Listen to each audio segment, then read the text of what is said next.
The only absolute and best friend a man has in this selfish world, the only one that will not betray or deny him, is his dog, King Frederick II of Prussia.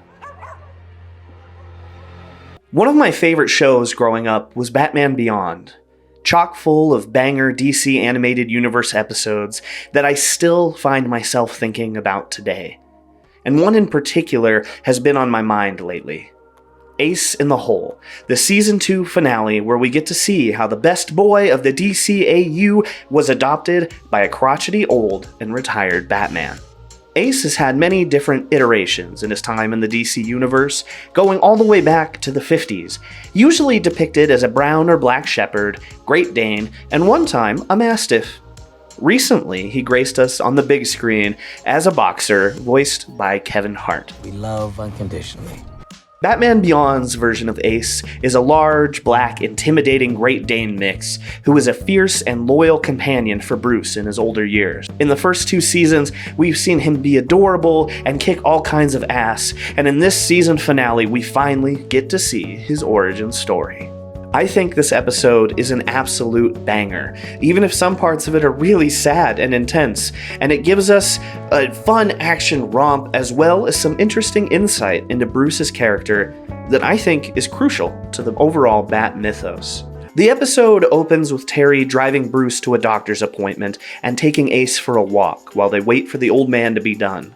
He's yanking Terry around, doing the dog thing, sniffing fire hydrants and getting ready to lift his leg, when all of a sudden he catches sight of a suspicious-looking fellow running across the street and he loses it, breaking free of Terry's grip and chasing the man. Terry follows after them, but the dude pulls a gun and fires at them both, causing Terry to lose hold of Ace again. The mysterious man hops in a car and speeds off, with Ace following and Terry looking on in distress. We cut to Terry geared up in the bat suit and flying the bat plane, looking out for Ace. He asks Bruce why he doesn't have a tracker, and the cranky bastard replies with, "He never ran away from me." The shade, and insists that they have to find the guy instead of Terry continuing the search for Ace. Terry objects, but Bruce says, "Ace is a survivor. He'll be all right." Terry gets pissed but listens, and we're treated to a heartbreaking scene where he flies over Ace, barely missing him, and the poor dog chases the bat plane barking and whining.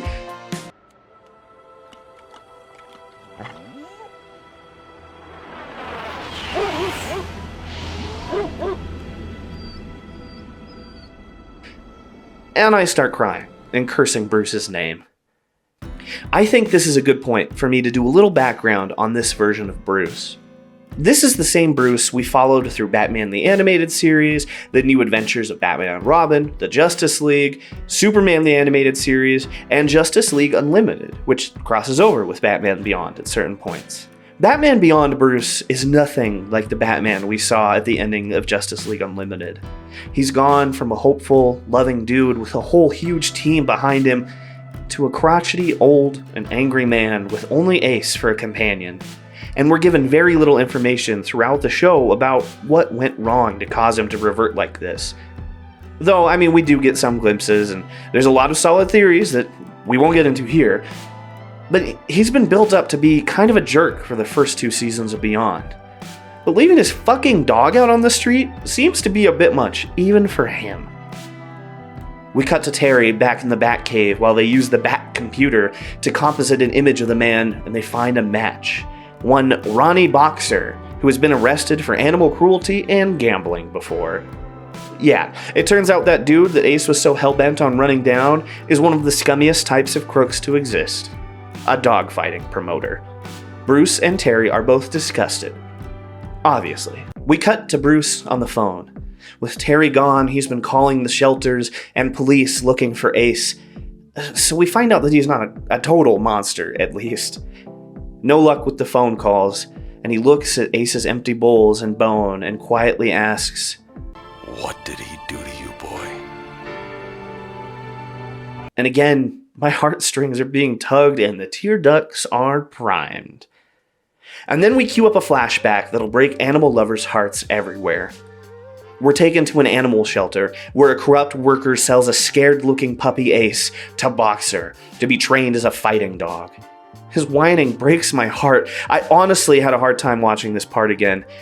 I think I blocked a lot of this out of my mind when I was a kid because animal stuff has always affected me really deeply. There's a scene of Boxer rolling up a newspaper threateningly and encouraging Ace to attack it, and we see him raised in Boxer's captivity, being deprived of love and tormented to try and turn him into a vicious fighter. His first fight begins, and one of Boxer's cronies is worried that the other dog is going to demolish Ace, but Boxer doesn't care. If he doesn't win, he'll throw him back to the pound. Before the match can start, the cops show up to shut that shit down. They try to capture Ace in the process, but he says "A-cab" and escapes out into the snowy Gotham. Transition to an old and miserable Bruce being chauffeured through a bad part of Gotham by a very confused driver. He has him stop at the opening to an alley, and his blunt self says, My parents were killed here. A long time ago. You can stay in the car. This is Bruce's regular pilgrimage to Crime Alley, where he lays flowers down where his parents were killed, causing his eventual transformation into the Batman. There's a Joker's gang member in the alley, who Bruce ignores until the gang member tries to mug him. Bruce elbows him in the face, turning away to take care of the flowers, thinking the gang member to be dealt with. The Joker's member comes back with a pipe to bash him upside the back of the head, but Ace sees this and attacks the gang member, saving Bruce. In the process, the bad guy whacks the hell out of poor Ace, knocking him unconscious, and our Bruce totally loses it, seeing the dog hurt. Laying down some epic hurt on the Joker's member, he may be old, but he still has moves. He picks up the injured Ace, cradling him in his arms, and takes him back to the waiting driver. We're transported back to the present, where Bruce is staring at the bowls.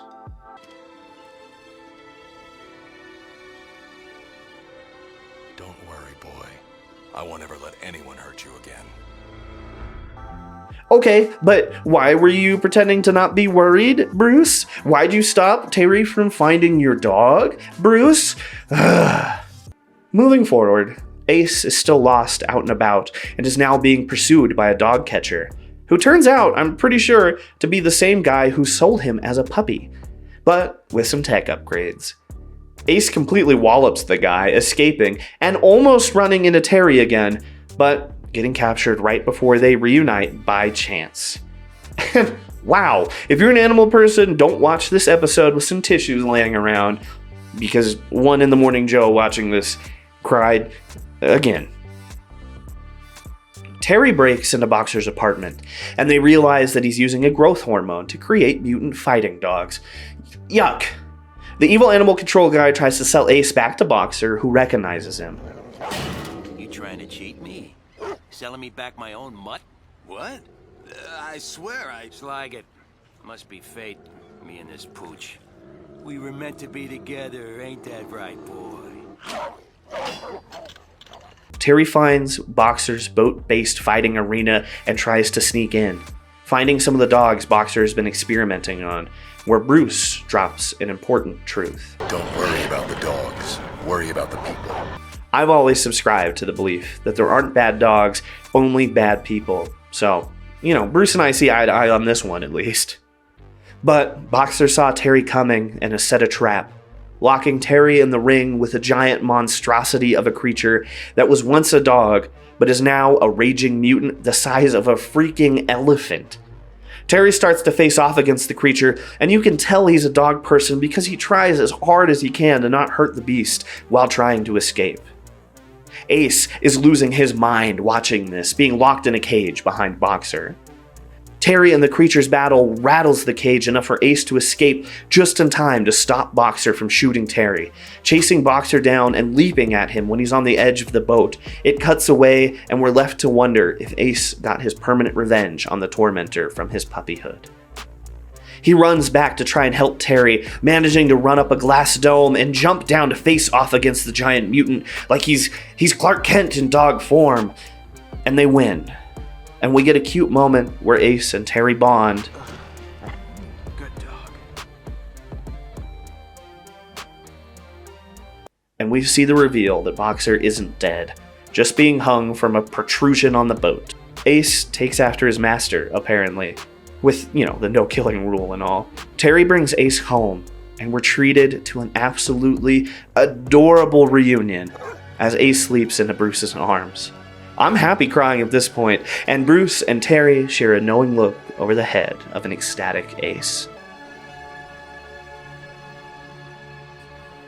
This is a great episode of Batman Beyond, and has components of what makes Batman stories so compelling in the first place. It packs a lot into 20 minutes. We've got a flashback story, a detective hunt for a bad guy, and an epic fight scene for a finale. It stands on its own, not being one of the episodes involved in ongoing storylines, and it has a cute dog in it. Really, what more could you ask from a singular episode of a superhero cartoon airing in the year 2000? But there's more to it than that. I've been thinking a lot lately about what makes Batman such an enduring icon, and I think this episode serves as a really interesting look at the characterization of Bruce Wayne and highlights some of the elements that make him such a unique and interesting character. The DCAU Batman is composed of a lot of elements.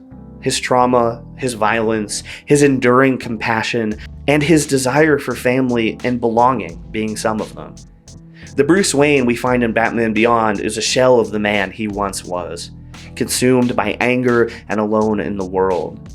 The Bat family is gone, his friends from the Justice League are gone, and until Terry comes along and helps bring Bruce a little bit closer to the man he once was, over the course of 3 seasons they spend together, he's all alone. Well, except for Ace, of course. Even at the end of it all, Bruce still has at least one companion with him in the decaying Wayne Manor, who guards him as fiercely as Bruce once guarded Gotham.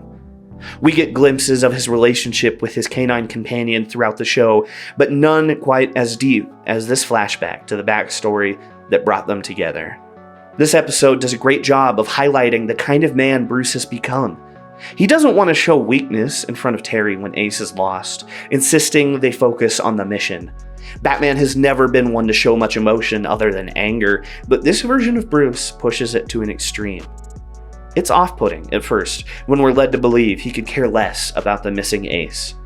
But then we get to see that the all-important piece of Batman still exists, his compassion. The flashback shows us how tenderly he adopted Ace after being saved by and saving him in return. We see that once Terry is gone, Bruce is losing his mind with worry in private, staring at Ace's things and repeatedly calling animal control, hoping for the return of his friend. And at the end, we get to see a rare bit of joy on his face when he gets to hold Ace in his arms again.